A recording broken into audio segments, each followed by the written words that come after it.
your group now is called the Sacred Art of Living Center. And living is a sacred art, isn't it? You've been there for 15 years. That's amazing.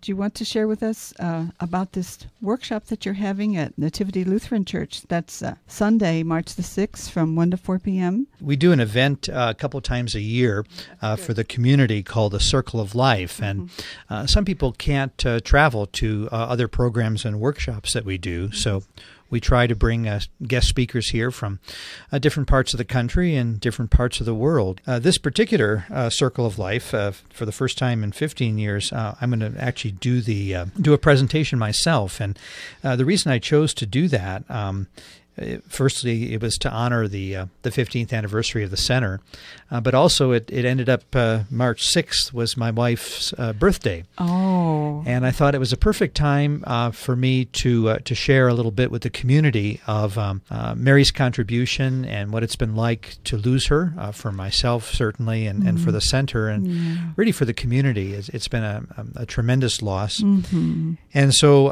the name of the program on March 6th is Great Suffering, Great Love. And it's really about the heart and soul of grief. And we hope people will consider coming. It'd be a great way to introduce yourself to the work of the center.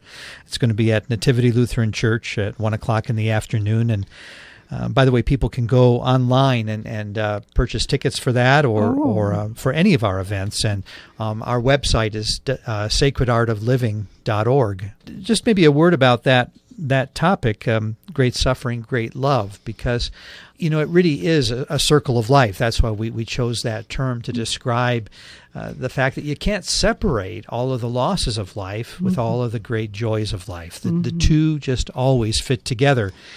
And it's kind of like that ancient Tao symbol, where the black and the white have the yin to be and the yang. They have to be in perfect balance.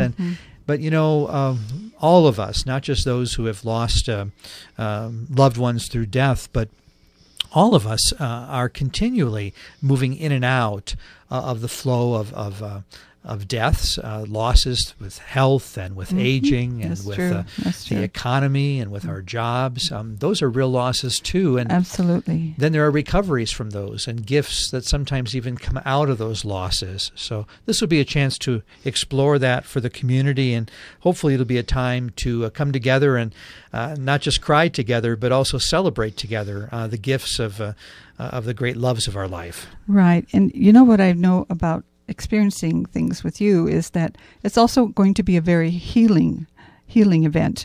I mean, I think one can definitely count on that. I want to read a little bit about what it says here. Great spiritual traditions agree the real lovers are those who can grieve deeply, and how to continue living after profound tragedy or loss. And as you said, Richard, that can be economy or jobs or a lost love or whatever. But grief is also a harsh teacher that can first rob life of meaning and hope. But this presentation offers important lessons about recovery, trust, and faith. And every life will eventually be touched by the experience of grief of some sort. So for many, there is also the possibility of transformation, which I find that very key. Sometimes it's in the dark night of the soul that one really grows, and that there is abundant life on the other side of loss. So from your rich experience, 30 years as a chaplain and author and teacher, it's people are in for a real treat, let me just say that. And there's a phone number to register as well. Shall we give that? Right. It's 541-383-4179. Besides these other two events in March, the first week, we have the 11th and 12th, you have another event happening. This is going to be at St. Charles Hospital from 9 to 6 a.m., 9 a.m. to 6 p.m. Sorry. And the Spirit of the Enneagram, Introduction to Sacred Psychology. So tell me about this ancient wisdom tradition. Well, one of the reasons we included the Enneagram as part of our offerings with the sacred art of living and dying work is because this is the part of the work that maybe is most useful to everybody, no matter what stage of life you're in. It's a kind of an ancient tool. How did it start? How did it start? Well, it's about self-knowledge. It's kind of back in the mists of time and history. People have always been interested in knowing themselves, I guess. The ancient Greeks talked about that. But this particular tradition seems to go back a couple of thousand years. And then it morphed. It got picked up by Jewish and early Christian writers and Muslim writers. And it's a kind of universal language for knowing the place in your own heart and soul and life that sometimes is wounded, maybe without anything you ever did. You came into the world with history and relationships that maybe aren't perfect. And it's a way of tending to that, of tending to the soul, rather than trying to fix it, as psychology would try to do. It's a belief that just by understanding and revisiting those places where life has been hurtful, there can be healing. And the Enneagram is a remarkable tool for doing that. And I know people who have been involved in studying this tradition for 20 and 30 years, maybe for a whole lifetime. Really? And they tell me that they continually go back to it. It's a way of maybe improving relationships in everyday life, and certainly finding a deeper sense of peace when life throws us curveballs, I guess. Right.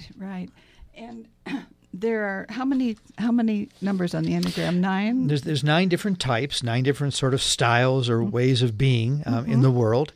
And they're archetypes, really. I mean, this is a modern psychological language would understand this.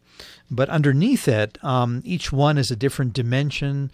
One of the faces of God is what the Enneagram was originally called. And so there's 9 perspectives or 9 faces of God. And if I can understand maybe the other faces, then I'll be less judgmental and more understanding to others. Right. And maybe we'll see ourselves in other people that we hadn't wanted to see before, perhaps. And I think, and to see how we relate to other signs as well, I think. Right. Because it seems like everything's connected here. This beautiful diagram is a circle with a triangle and what would you? It's kind of a web of relationships. It just shows that web. Really underneath it all, we're all interrelated. That's the truth, isn't it? That's really the truth. And I love the way you said 9 faces of God. And it's Greek, isn't it? The Enneagram. The term itself it comes from the Greek word meaning 9 different points or ways of seeing things. Okay. And the program is going to be at St. Charles Medical Center here in Bend, and it is on March 11th and 12th. And it's just a great way for people to connect with the center, with its work. And many folks who have come to that program over the years have found an ongoing community of spiritual support. So we just welcome everybody to consider that Spirit of the Enneagram program. And I see you're going to be having another musician, Eileen Heaton, and Michael Heaton. Tell us about them. Yeah, please. Eileen Heaton is a musician. She's a voice teacher here in town, and her husband Michael. They've both been involved with the Sacred Art of Living Center really from the earliest days, and they co-teach or co-facilitate that Spirit of the Enneagram program.